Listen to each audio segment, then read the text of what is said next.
Dave Joerger the coach of the Memphis Grizzlies, the Memphis NBA franchise. The guys were in Dallas last night playing the Mavericks in Game 5 of the exhibition season. Dave got home about 2 o'clock, got a few hours sleep. There's nowhere he'd rather be on earth than with us sitting here at 8 o'clock in the morning. But it's good to see you as always. Yeah, How are you? thanks for coming. Thanks for having me on. It's always a pleasure to see you. This time we had you on about a year ago when you had just been thrown in this job. And with a year under your belt, what have you learned? You've always seemed confident and in control and very relaxed. Have you learned anything over the past year? Or are you just balancing your meds well? Yes, exactly. Stay calm, and just it's a relationships deal. You've got guys on longer contracts that make a lot of money, and just it's the long haul that's important, and getting guys to play over the course of a long season. So your job, as I see it, we had Josh Pastner on last week, and Josh's job, number one, is recruiting, and then number two is to teach these guys what their role is and to convince them to assume that role and enjoy it. You don't have to recruit, but your job is to manage big egos and big contracts and minutes and veterans and new guys and make all this work. And I assume that in these early games that you're watching these guys play, seeing who plays well with each other, and getting an idea of formations for the real season. Yeah. First of all, Josh does a great job, and I don't know that I could do what he does as far as the time away from his family and recruiting, and at 9 o'clock at night, you're still trying to call guys and get a hold of people on the phone when you should be being able to be with your family and stuff. So he does a great job. He does a great job leading that program. For us in the preseason, you try to give our guys enough reps, enough minutes. There's the discussion of is eight preseason games too many, and it's a long month, et cetera, et cetera. Our whole thing this year is we're trying to get off to quicker starts in games, trying to get off to a quicker start in the season. Last year, seems like last week after about 3 hours of sleep. Yeah.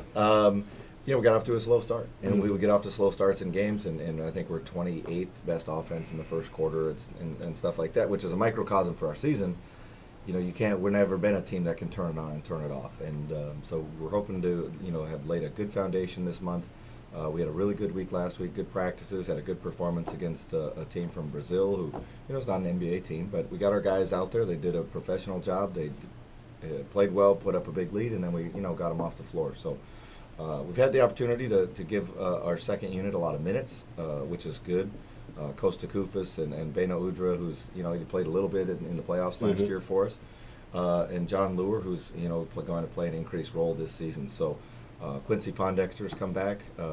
It's like having a new free agent with him being out for almost all of last season with an injury, and the addition of Vince Carter. And so learning how to play with those guys and mix those guys in is very important for us. Is 8 games enough to have these guys feel comfortable with each other and with you and with your approach to this, or do they kind of play themselves into shape? This is a long season. It is. But you got to get off to a great start, like you just said. Yeah, we're trying to just build a base. We've been practicing really hard, and that's stuff that people don't see. There's times where I'll practice them maybe harder than we would normally in the regular season and go into a game tired, because the work is the most important thing for us. So 8 games, we've got a core 4 of Mike Conley, Tony Allen, Zach Randolph, and Marc Gasol, who've been together a long time. So other guys just have to learn to play with those guys and fit in, and look for that second group and how many minutes they play, or do you play them? Do I play one group of 5 and then another group of 5, or do I just try to stay at 8 or 9 and just keep mixing so you always have 2 starters on the court? So that's your challenge for 82 games starting in about 8 days. Yeah. There's just a never-ending puzzle that you have to, golly. Dave Joerger is our guest. Vince Carter, I didn't know much about him. I knew him, of course, from the league all these years. But he is, to hear him on the radio and on TV, he is the nicest guy and the most gracious and professional cat I've heard in a long time at this level of sport. Is he as good on the floor still at, 38? Or? He's been great. I think he's 37. Old. Yeah. Yeah. Dude's but old. You're talking about a guy, in my mind, A, he's going to the Hall of Fame, and B, he's a mega superstar in his career. And then at some point, and not to say he was never a bad guy. Nobody ever would say that about Vince Carter. Right. But having all of this adulation, good big word this morning. Nice. Yeah. But he's like, look, I want to stay in the league. I want to be relevant, and he is a tremendous teammate. He's talking to his teammates all the time in practice. When he's not able to participate, he had bone spurs removed from his ankle in the off season. That's very painful, and so he's just coming along. But he's just a great teammate. He's a great guy to be around every day, and we've really enjoyed every minute with him. Is he a mentor type to these young fellas? Absolutely, absolutely, and a guy with his history and what he's done in his career maybe doesn't need to do that, but he wants to stay in the league, and he still has something to offer. And we're glad to have him both for what he does on the court, but also for all the other things that he brings. And his skills have not diminished, I guess, any more than you would think of a guy that age with that kind of experience. Yeah, I think he just got to get through the pain of dealing. It's kind of a pain threshold deal of being on that ankle, and once he gets past that, I haven't been able to play him a lot of minutes, so it's kind of messed up our rotation a little bit, but. Hopefully he'll be ready as the season goes on. For the folks that don't, follow this stuff all the time and don't know every player and every little nuance of this team, talk about your 2 draft picks and these young guys and how much we'll be seeing them and how they look to you in the early going. We have Jarnell Stokes, who's a local young man from Memphis, played at Tennessee. Big old boy. A big, strong guy.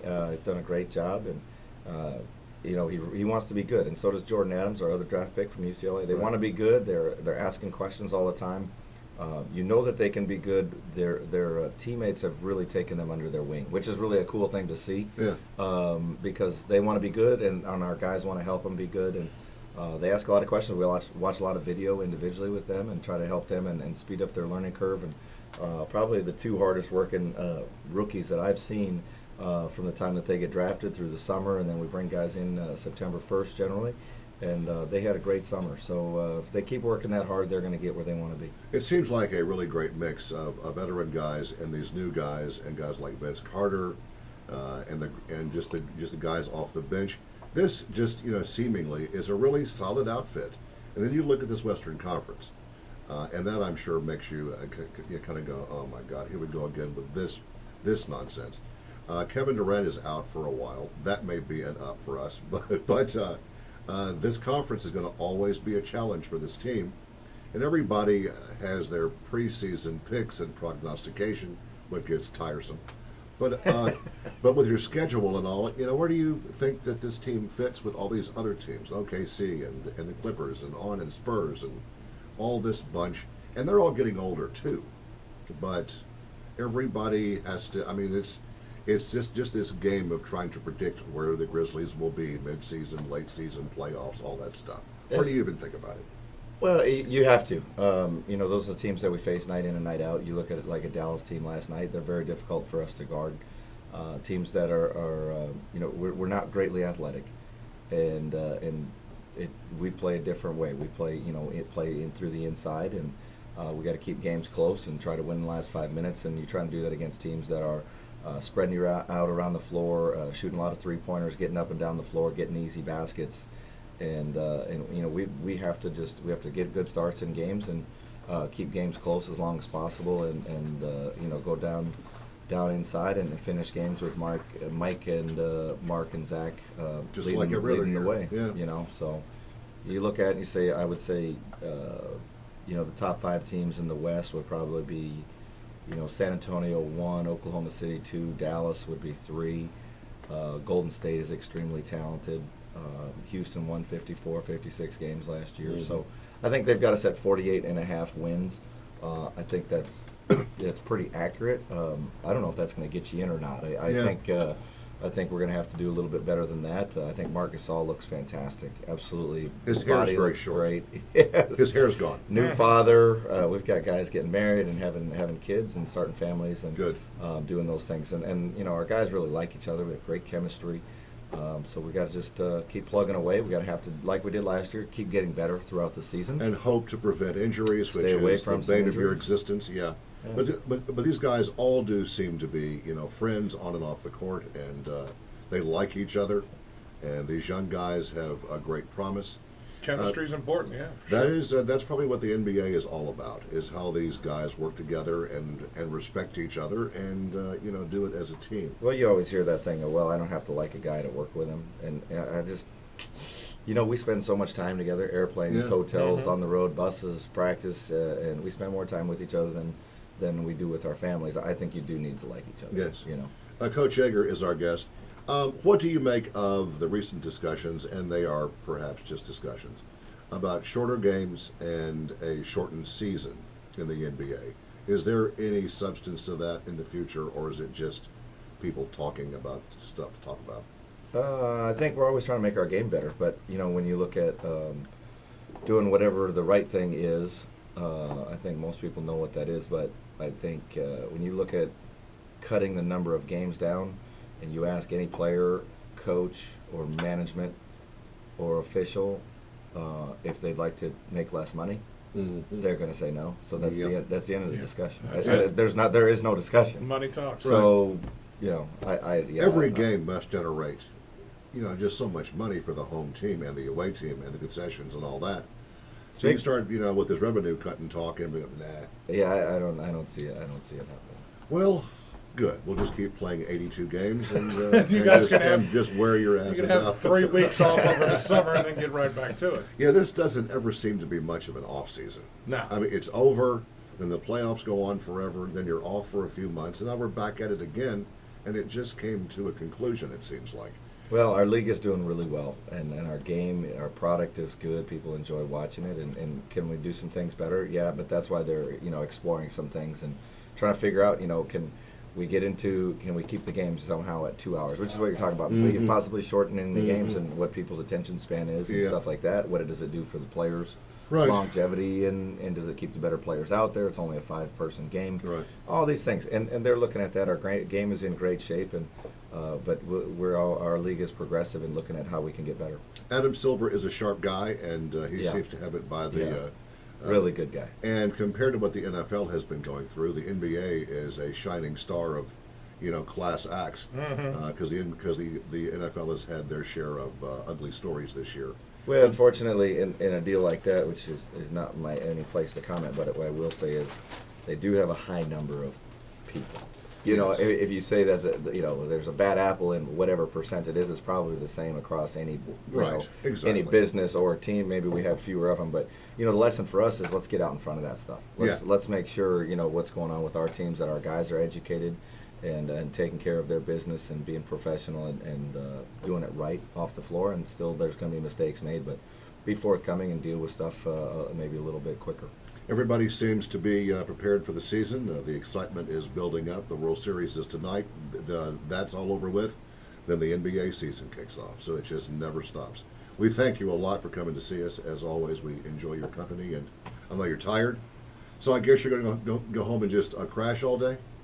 Yeah, no, more video and lots of video with the players today. We've got some things to clean up. Struggled a little bit in Dallas last night, but before we get off, if I could make a shameless plug for please do. Yes. Mention this, we're please. having a charity dinner tomorrow night at Colonial Country Club. Thursday night. It is early. Thursday night at 6:30 at Colonial Club. It's a dinner hosted by me. I'm going to speak 20, 30 minutes, whatever it takes. That's We're a going to long cocktail time. hour, hang out. It's going to Jeez. be a Dave Joerger Grizzlies season preview dinner, and it's for Nice. charity for the NJTL, which is National Junior Tennis and Learning. Here in town, we've done a lot of things with kids and helping kids in town enjoy a sport that's a lifetime sport and all of the life lessons that come with that. And people can call Colonial Club at 388-6150 and get tickets. Tickets are $100 and get your tickets, or you can come at the door. They're $125. Lots of auction items. I'm giving away my tickets for a game. We've got golf. We're going to play golf with the assistant coaches. All my staff will be there, and we're just going to. In fact, I'm going to do some video tomorrow night. We're going to do some X's and O's and show to people what we go through. Oh, well, good. All kinds of different. It's going to be fun, Educational. and it'll be fun. It's going to be very relaxed, and I look forward to seeing anybody who wants to come out. Excellent. The Cavaliers are in town tomorrow night, and I heard mentioned on some sports talk somewhere that if you're going to see LeBron, don't get your hopes up. Is that a fact, or do we just speculate on these things? I think he announced that he's not going to play. Ticket prices. He could use the in- practice, though, No, yeah. At 2 in the morning, I was watching highlights last night. He looked pretty good. Yeah. They're loaded for bear. Yeah. Kyrie Irving and Kevin Love and LeBron James and And what's the Bulls have happening. been pretty good too, won't they? The Bulls are terrific, so Yeah. that's who they played, and Right. they wanted to kind of make a statement and say, this is how it's going to be this year. And but it's the league is interesting, as guys Mhm. are going together to destinations. Very interesting. Yeah, and the Lakers seem to be a team that really is a mess. Steve Nash is hurt again, and Kobe is back and thinks he's as good as ever in his 18th year in this league. He's amazing. He's unbelievable. and he seems like he always plays well here. Yeah. The one game he came off of his crutches and beats us, and breaks his leg in the process, and still keeps playing. They Yeah. don't find out till the next day. Hit several big shots down the stretch, and a game that we lost at home that we would like to have had back. But he's amazing, and you don't really know how many times you're going to see him. Yeah. Again. So. Right. I don't know if we have him twice at home this year or just once. I'm not but, sure. I you want to see him Yeah. early. You want to see him early in the season if you get a chance. Well, we'll post the info for the Thursday night dinner on our Facebook page if that'll help you at all. Thank you. And, I appreciate it. We thank you for coming to see us. Best of luck with the season. And some early morning we'll drag you back up here. And I see love how it's your going. show. I love coming over here. Thanks, man. Thanks. Good Good to stuff. see you. Coach Dave Joerger of the Memphis Grizzlies. We'll be right back.